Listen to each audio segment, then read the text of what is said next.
Hello बच्चों, चलिए प्रश्न पढ़ते हैं। प्रश्न दिया गया है, यदि किसी पारिस्थितिक तंत्र से अपघटकों को पूर्णतया हटा दिया जाए तो इसकी क्रियाएं प्रतिकूल रूप से प्रभावित होंगी, क्योंकि विकल्प ए है ऊर्जा चक्र अवरुद्ध हो जाएगा, विकल्प बी है शाकाहारियों को सौर ऊर्जा नहीं मिलेगी, विकल्प सी है खनिज संचरण अवरुद्ध हो जाएगा, तथा विकल्प डी है अपघटन की दर बढ़ जाएगी। तो इस प्रश्न में हमसे अपघटकों का जो प्रभाव है वो यहाँ पर पूछा गया है कि यदि अपघटकों को हटा दिया जाए तो पारितंत्र पर क्या प्रभाव पड़ेगा। तो इस प्रश्न की जो मुख्य अवधारणा है, मुख्य अवधारणा जो इस प्रश्न की है वह अपघटकों के विषय में है। अपघटक, तो चलिए जानते हैं अपघटक को कि अपघटक क्या होते हैं।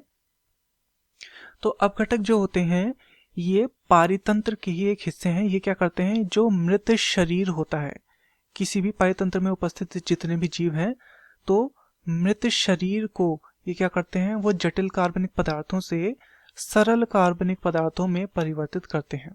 तो जो जटिल पदार्थ होते हैं उसमें उसे सरल पदार्थों में ये परिवर्तित करने का कार्य करते हैं अपघटक। तो क्या करते हैं, सरल पदार्थों में बदलते हैं मृत शरीर को। तथा इससे क्या होगा, जब ये सरल पदार्थों में बनेंगे तो जो भी वहां पर पदार्थ होगा वो क्या हो जाएगा, मृदा में मिल जाएगा, मृदा में मिलेगा वह पदार्थ, मृदा में मिल जाएगा। तो उससे क्या होगा, मृदा में खनिज जो होंगे वो सुचारू रूप से, यहाँ पर जो खनिज चक्र होगा वो सुचारू रूप से चल पाएगा। मृदा का जो खनिज चक्र होगा यह सुचारू रूप से चल पाएगा, सुचारू रूप से चल पाएगा खनिज चक्र। तथा ये क्या होगा, जो खनिज जब मृदा में चल जाएंगे तो इसका उपयोग कौन करेगा, इसका उपयोग करेंगे पादप।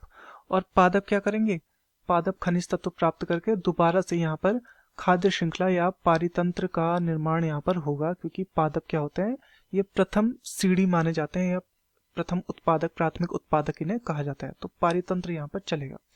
तो यहाँ पर क्या होगा, मृदा में खनिज चक्र सुचारू रूप से चल रहा है अपघटकों के कारण। और यहाँ पर हमसे पूछा गया है कि यदि अपघटकों को पूर्णतया हटा दिया जाए तो क्या प्रतिकूल रूप से यहाँ पर प्रभावित होगी। तो विकल्प ए है ऊर्जा चक्र अवरुद्ध हो जाएगा, तो ऊर्जा चक्र यहाँ पर अवरुद्ध नहीं होगा, ये गलत है। विकल्प बी है शाकाहारियों को सौर ऊर्जा नहीं मिलेगी, तो सौर ऊर्जा तो यहाँ अपघटकों के द्वारा दी ही नहीं जाती है, तो ये गलत हो जाएगा। विकल्प सी है खनिज संचरण अवरुद्ध हो जाएगा, तो बिल्कुल यहाँ पर खनिज संचरण क्या हो जाएगा, अवरुद्ध हो जाएगा, ये हमारा सही है। तथा विकल्प डी है अपघटन की दर बढ़ जाएगी। तो अपघटन की दर कैसे बढ़ जाएगी, यहाँ पर ये गलत हो जाएगा, क्योंकि अपघटक ही नहीं है तो अपघटन की दर कहाँ से बढ़ जाएगी यहाँ पर, तो ये गलत हो जाएगा। तो दिए गए प्रश्न का सही उत्तर होगा विकल्प सी, खनिज संचरण अवरुद्ध हो जाएगा। मैं आशा करता हूँ आपकी यह समझ में आया होगा। धन्यवाद।